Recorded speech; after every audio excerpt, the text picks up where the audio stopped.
I wanted to share a couple of quick thoughts on something this morning before I forget about it. As the weekend draws to a close tomorrow, there'll be a lot more things that are on my mind as I get ready for another week of radio programming Monday through Friday. There was a piece I read at Reason Magazine early this morning. I'm an early riser even on weekends and don't have much to do except read. Reason Magazine was explaining that in Great Britain, the government has just said in order to control the coronavirus, there will be no gatherings in excess of 6 people. And it appears even if you're doing 6 people, you've got to get some sort of permission slip. Now, you keep in mind that the British live under a different system that we do, or than we do. When this country broke away and established itself, we came up with a Bill of Rights. These are considered God given rights, not by men. They are God given. We still apparently don't understand the contradiction then between following all of these orders telling us we can't go to church or you can't sit close by someone else at a restaurant, uh, all of the other restrictions we've been dealing with. And I'm living in a state which is considered one of the reddest, most conservative in the country. And yet here we are. The initial orders came into place here in March. It's mid-September now. We're still dealing with stage 4. The initial goal was, I kept hearing, was to flatten the curve. That meant when it came to hospitalizations. That was in April, right? That's long gone.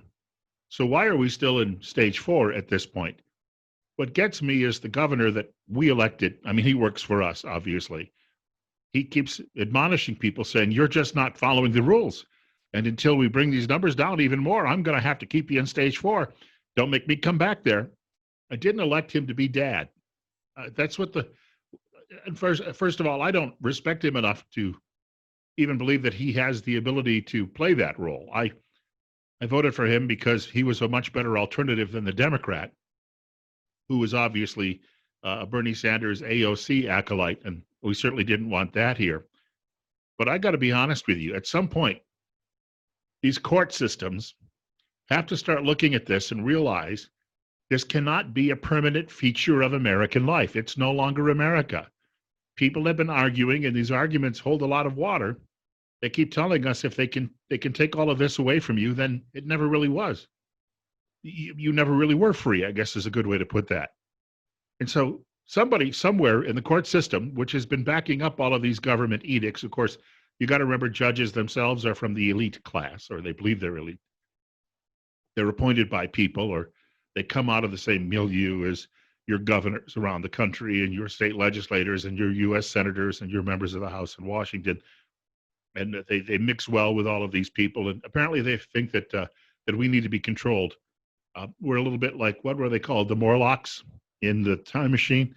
And that if they don't control us, we're going to get completely out of hand. They're setting a really bad precedent. Somewhere, somehow, though, some brave judge has got to come along, or judges, and start saying, you know what? This was never supposed to be a permanent feature. And finally, striking down all of these bans. Because, let's face it, I think more people are in danger of wildfires right now than coronavirus.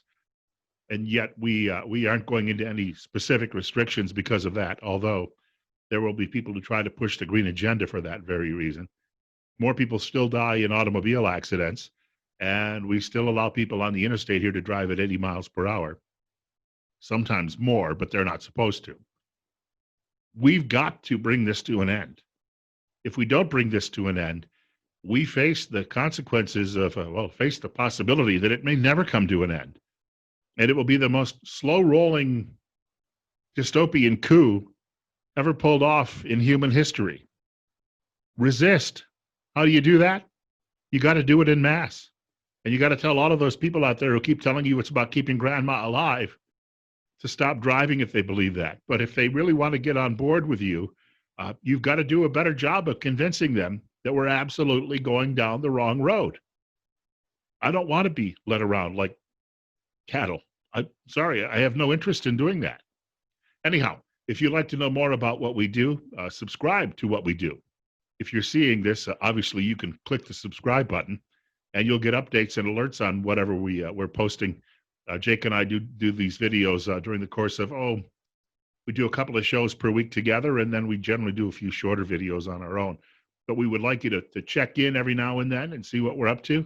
And feel free to comment Share any thoughts you have or any topics you'd like addressed in the comments section.